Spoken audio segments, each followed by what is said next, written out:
where the prince of Persia is, if at all he is anywhere. Right? This prince of Persia. What are the prophetic symbols given to us with which to identify his works? Daniel chapter 7. We're going to read from verse 1 so I can give you the right context. In the first year of Belshazzar, king of Babylon, Daniel had a dream and visions of his head upon his bed. Then he wrote the dream and told the sum of the matters. Daniel spake and said, I saw in my vision by night, and behold, the four winds of the heavens strove upon the great sea. And four great beasts came up from the sea, diverse one from another. The first was like a lion, and had eagle's wings. I beheld till the wings thereof were plucked, and it was lifted earth, and made stand upon the feet as a man, and a man's heart was given to it. That one was the first one. Interesting, that was Babylon, the lion. Now, you've got to read, the interpretation and so on and so forth. You got to read. It's all in there. So the first one, that was like a lion, is the Babylonian kingdom. Then it goes to number 2. And behold, another beast, a second, like to a bear. And it raised up itself on one side. Remember something I said about him? I said, polarization. I'll come to that. And it had 3 ribs in the mouth of it, between the teeth of it. 3 ribs between his teeth. What in the world does that mean? We're not told he's eating them or whatever, but there are 3 ribs. And, Bible expositors have tried for long to know what those ribs represent.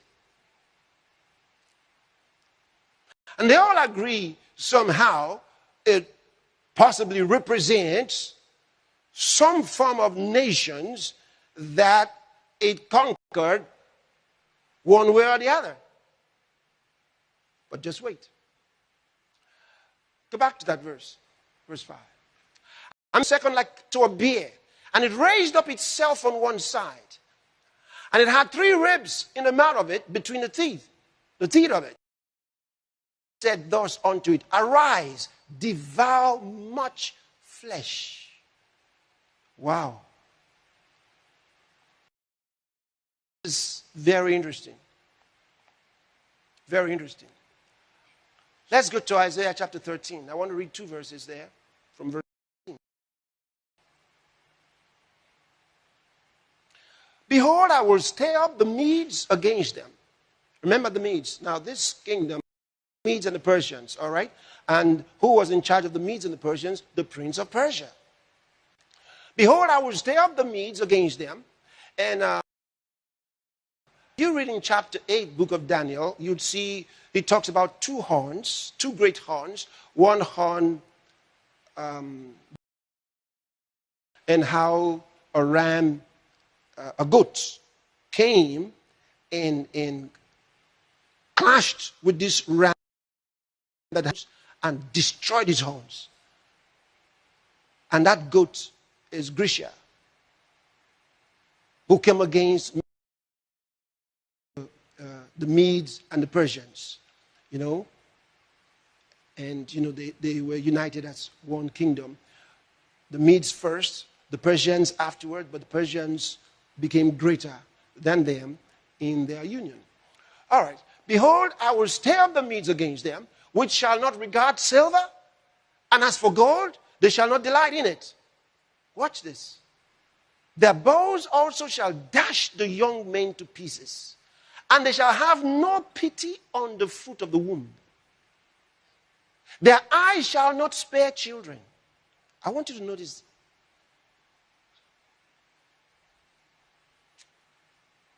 Did you see that?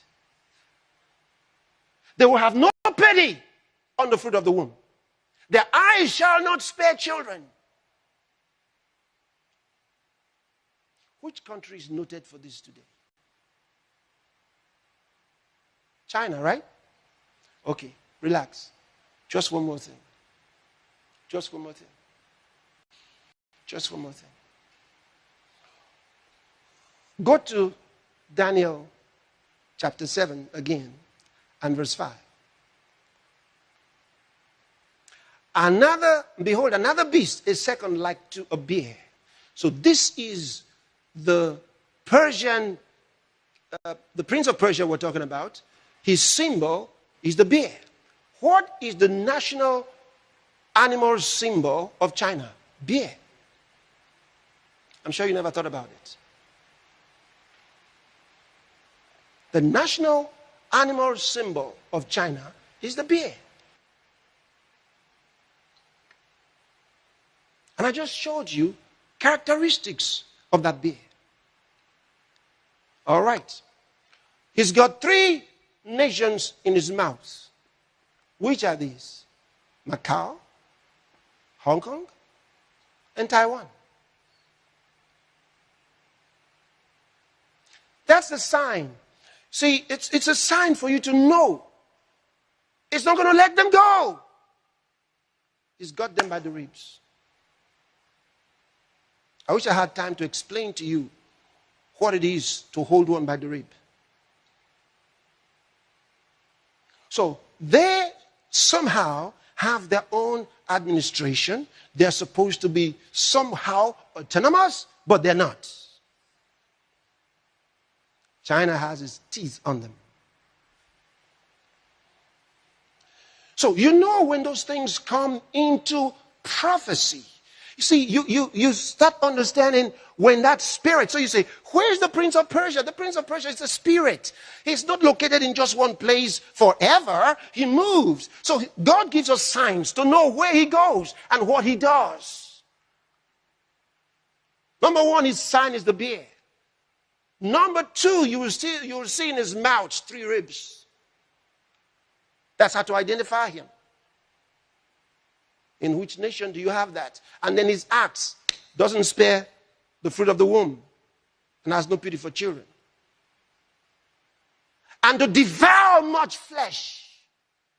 Go and look at what has happened in China. And the numbers that have been slaughtered, killed. So I put there what? Killings. Then I have another word here, polarization. And you have to say power and polarization. You got to understand that. See, it raised itself on one side, it tells us. It raised itself on one side. Now, I told you something from the Bible, that China is not going to give in to the one world government. Because as far as China is concerned, they have their own one world. This is what you call polarization. China polarizes the world. Now, for good or evil, I'm not condemning China. I'm just showing you what the Bible says. It polarizes the world. And so you're going to see where they will come through the Euphrates, as the Bible tells us, for the war in Jerusalem. And the intention will be to attack the Antichrist army at the time, which will be led in there by Europe.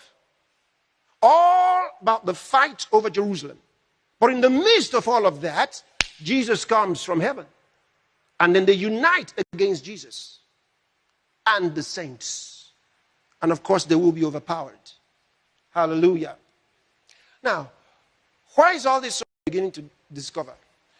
All right, so I've told you about Abaddon. I've told you about Babylon, the prince of Babylon. I've told you about the prince of Persia, the prince of Grecia. And now the Assyrian. Where is the Assyrian? Good.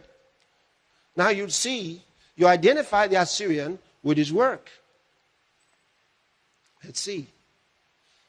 We go back to Isaiah chapter 10. We're in verse 7. Look at what I wrote there. Wickedness, wealth, riches, and power. And then I wrote there, destruction of religion. Actually, better put as destruction of gods. You see. But I put religion there because that's how you identify those gods. You don't know that something is said to be a god if there's no religion to it. All right? Okay. So, let's go to verse 7, chapter 10. Howbeit he meaneth not so. Neither doth his heart think so. But it is in his heart to destroy. Give me the NIV, please. To be simpler for them to understand. It says, but this is not what he intends. I already told you this.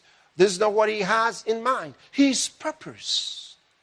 So, he is not going to be used by God to do what is right. This force, these powers, these governments. Because the Assyrian prince takes over them. Takes over their minds. The Assyrian prince takes over their minds. And a government that would have been doing something good for its people changes. Because it is being controlled by the prince of Assyria. And so look at that. It says his purpose is to destroy, to put an end to many nations. His purpose is to put an end to many nations. What's happening today? What's happening today? The destruction of economies. How do you destroy a nation? That's it. Flattened. And there are several of them that may never recover. May never recover. And in the midst of the flattening of their economies, money has been borrowed to them. How are they ever going to pay back? It is the Assyrian strategy. Just watch. Next verse. Are not my commanders all kings? Look what he says. I want you to understand something that's very, very important. You know, when we talk about the deep state, for example, we're talking about non-state actors who control the state. All right? That's what we mean when we say the deep state. So when we're talking about these spirits, we are really dealing with spirits that motivate the deep state. They're usually non-state actors. They may run organizations, but they have a lot of money, a lot of power, a lot of influence. That's what it's all about.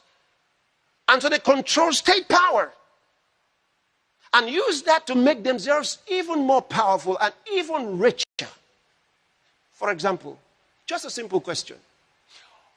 All the money that the nations lost in the last few weeks, where is it? Hold on. Where is all the money that major institutions, companies, organizations, individuals, where's all the money they lost? What do you mean they lost money? Of course they lost money. The stock market got crashed completely. So where did the money go? The money didn't fly into thin air. Oh no. Oh no. It went somewhere. It's about somebody lost money and another person gained. Money has, there's some equilibrium. So it's not lost out. You can't say, oh, it's gone, we can't find it. No. It's give and take. It's lose or gain. So when the money went out of that business, when the money went out of that economy, where did it go? It went somewhere. Which means certain individuals or organizations or powers controlled by the prince of Assyria, that all others lost. Watch. Put that scripture back up there. Are not my commanders all kings? Yeah. All his commanders are kings. They become kings. Has not Carnal fared like Catchmish? What is he talking about? Now he's boasting about his destruction of gods. I'll come to that in a second. Is not Hamath like Apad and Samaria like Damascus? As my hand seized the kingdoms of the idols, kingdoms whose images excel those of Jerusalem and Samaria. Now he's boasting. Shall I not deal with Jerusalem and her images as I dealt with Samaria and her idols? Boastful. When the Lord has finished all his work against Mount Zion, now God's talking. The prophet says this. When the Lord has finished all his work against Mount Zion and Jerusalem, he will say, quote, I will punish the king of Assyria for the willful pride of his heart and the haughty look in his eyes. God says he will punish the king of Assyria. For he says, by the strength of my hand, I have done this. And by my wisdom, because I have understanding. See? Now he's letting us know the prideful boasts of the king of Assyria. He says, because I have understanding. I'm smart, he says. I remove the boundaries of nations. That has happened without the people even knowing it. He says, I remove the boundaries of nations. I plunder their treasures. You know what has happened? I told you, where's the money gone? He says, I plunder their treasures. Like a mighty one, I subdued their kings. Think about it. Nations and their governments have been subdued. And they are handed out laws, unjust laws, to pass to their people.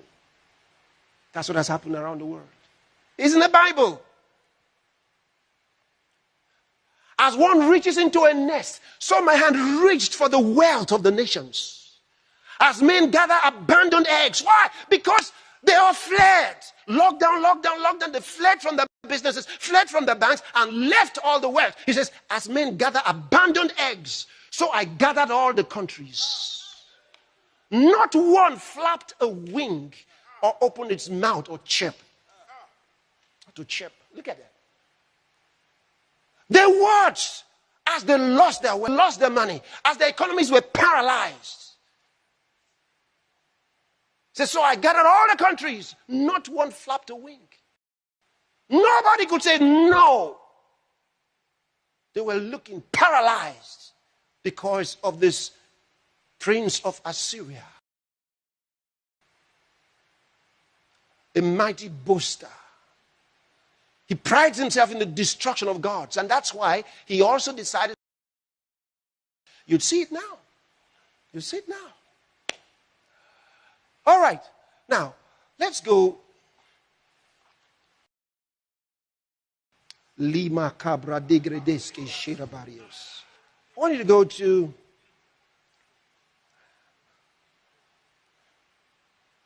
Second Kings. I'm going to show you what to do in our prayer. So, the king of Assyria planned an attack on Judah.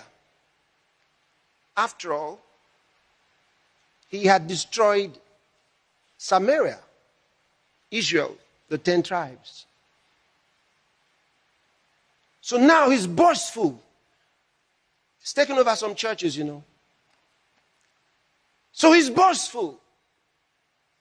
And he comes to Hezekiah. He sends his messengers to Hezekiah.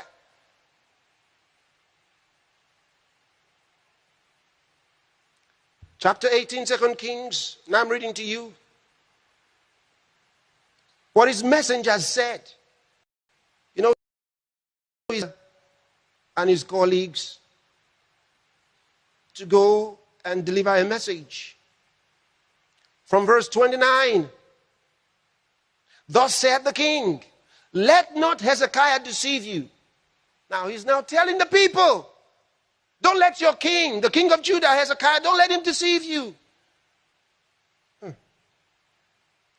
For he shall not be able to deliver you out of the king of Assyria's hand. Neither let Hezekiah make you trust in the Lord, saying the Lord will surely deliver us, and this city shall not be delivered into the hand of the king of Assyria. Hearken not to Hezekiah, for thus said the king of Assyria. Watch.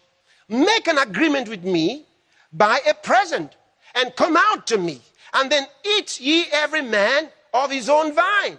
You see, if you will agree with the prince of Assyria, then you'll be all right. You'll be fine. Everything will be all right with you. All we have to do is agree with the prince of Assyria, and we'll have our rights back. So he says, And then eat ye every man of his own vine, and every one of his fig tree, and drink ye every one the waters of his cistern. But don't forget, while you are drinking it, you are enslaved to the prince of Assyria. He says, until I come and take you away to a land like your own. Until I come and take you away to a land like your own. I'm going to build you a church building, fully certified by our government. A land of corn and wine, a land of bread and vineyards, a land of oil, olive, and of honey, that ye may live and not die. And hearken not unto Hezekiah when he persuaded you, saying the Lord will deliver you. See, he's made promises to them. He's made promises. If you agree with everything, you agree with my plan, then you'll be able to worship the Lord again. Is he the one to tell us how we're going to worship God? No, sir. No. He's not the one. The congregations of the Lord belong to the Lord. He is the chief regulator of his own congregations. And the sooner we realize that, the better for every one of us. Now he goes into his boast. Look at verse 33. It says, hath any of the gods of the nations delivered at all his land out of the hand of the king of Assyria? Oh, he's sure now. Where are the gods of Hamath and of Apad? Where are the gods of Sepharvaim, Hena, and Iva?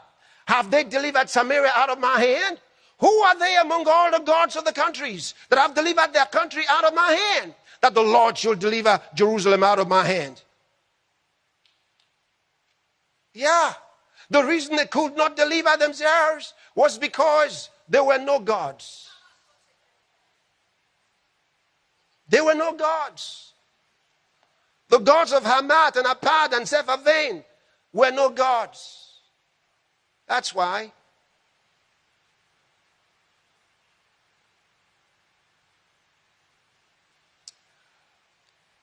So you see the spirit that's at work currently with the wickedness, with his wealth and riches and power, destruction of gods.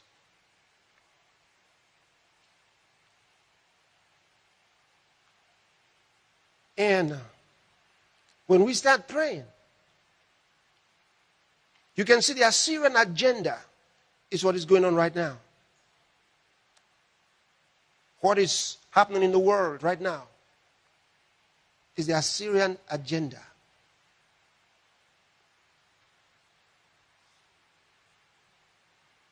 The robbing of the nations, destruction of their boundaries, for the formation of the one world government. No doubt. Because when the prince of Assyria does his work, then he gives over to the prince of Grisha, who assumes leadership from then. So you find out, look at what's happening. You got these powers that are working with Satan currently in the world. 3 of them. The Assyrian, the Babylonian, and the Persian. These are the 3 that are working with Satan at the present moment around the world. And when you pray, you're going to pray for your country, you're going to pray for your city, you're going to pray for your state. Because they have structures. You see, when we talk about the prince of Assyria, he's got structures. All right? Remember what the Bible tells us when it says that the dragon fought against Michael and his angels. It says the dragon and his angels fought against Michael and his angels. So Michael has angels. See? So, the dragon has angels. These top spirits have angels under them. And that's the way they're able to manage a lot of structure. Now, if someone is possessed of an unclean spirit, and I want to rebuke that spirit, I cannot be calling another spirit Let's assume someone has an unclean spirit that's afflicting him of a particular disease or some other kind of affliction.